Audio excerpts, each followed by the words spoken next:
Ce document est une expérience qui nous montre dans quelle partie d'une cellule se trouvent les caractères héréditaires.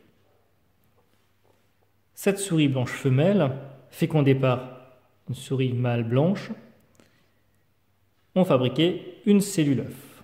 Cette cellule œuf, on lui a retiré le noyau, on l'a détruit, et on a gardé la cellule œuf sans noyau. D'un autre côté, une femelle marron, fécondée par un mâle marron, a donné une autre cellule œuf. On a prélevé le noyau de cette cellule œuf, qu'on a transféré dans la cellule sans noyau de la femelle blanche. Ceci a donc donné une nouvelle cellule œuf qu'on a implantée dans l'utérus d'une souris noire, une troisième couleur.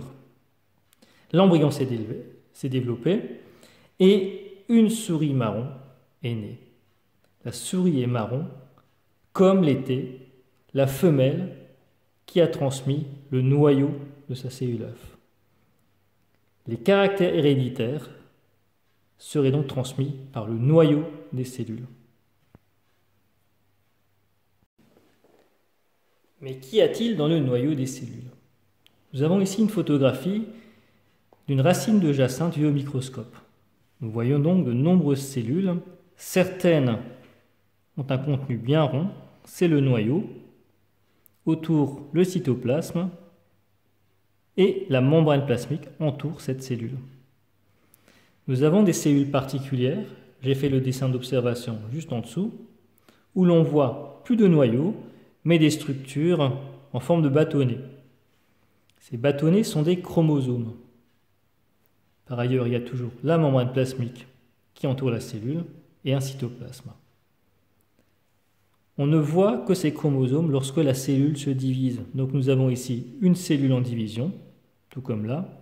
Et là, dans les cellules où on voit bien le noyau, on appelle ça des cellules au repos. Nous pouvons classer ces chromosomes dans un schéma qu'on appelle un karyotype. Nous avons ici le karyotype d'une femme et ici le karyotype d'un homme.